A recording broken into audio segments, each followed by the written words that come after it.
Halo Sobat Mania, kembali lagi di BRC Official, ada kabar menarik nih mengenai Daisuke Sakai, absen membela PSM Makassar, melawan Persib Bandung. Nama Daisuke Sakai, tak ada dalam line-up pemain, saat PSM Makassar ditahan imbang oleh Persib Bandung, pada pekan keempat Liga 1 2024/2025. Kuat dugaan, pemain berpaspor Jepang itu alami cedera lagi. Pasalnya, dalam konferensi pers, pelatih PSM Makassar, Bernardo Tavares menyebut, tak bisa memainkan 7 pemain. Alasannya, karena dipanggil perkuat tim nasional Timnas dan cedera. 2 pemain muda, Mufli Hidayat dan Sultan Zaki, dipanggil untuk persiapan Timnas U20 Indonesia, untuk kualifikasi Piala Asia U20 2025.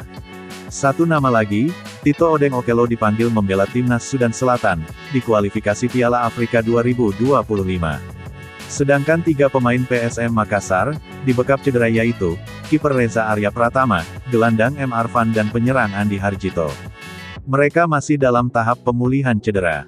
Daisuke Sakai pun disinyalir, juga alami cedera, jelang pertandingan lawan Persib. Sebab, di latihan terakhir sebelum bertolak ke Balikpapan, Daisuke ikut latihan full dengan tim. Sekarang kita tidak bisa mengandalkan 7 pemain, dengan alasan berbeda, cedera, dan dipanggil Timnas, ungkap pelatih PSM Makassar, Bernardo Tavares, usai laga lawan Persib, Rabu petang. Bagi PSM Makassar, tentu ini menjadi kerugian, tak bisa menggunakan tenaga Daisuke Sakai. Sebelumnya, ex-Timnas U20 Jepang itu, juga absen bela PSM Makassar, di Piala Presiden, 2024 karena cedera. Daisuke Sakai, sejauh ini telah memainkan 3 laga, bersama PSM Makassar. Namun, pemain nomor punggung 10 itu, selalu bermain dari bangku cadangan. Daisuke Sakai, diplot untuk memberi perbedaan, ketika Laskar Pinisi alami kebuntuan. 1 gol, telah dibukukan oleh Daisuke Sakai, dari 74 menit bermain. Bernardo Tavares mengatakan, makanya bursa transfer awal musim, pihaknya merekrut 13 pemain. Tujuannya, untuk antisipasi banyaknya pemain yang tak dimainkan, dalam satu pertandingan seperti sekarang. Di lain sisi absennya sejumlah pemain, kata dia, menjadi kesempatan bagi pemain lain unjuk gigi. Kita tidak bisa menggunakan pemain tersebut, artinya, ini adalah kesempatan pemain lain, untuk menunjukkan kemampuan mereka, ucap Tavares. Bernardo Tavares pun, memboyong seluruh pemain Balikpapan.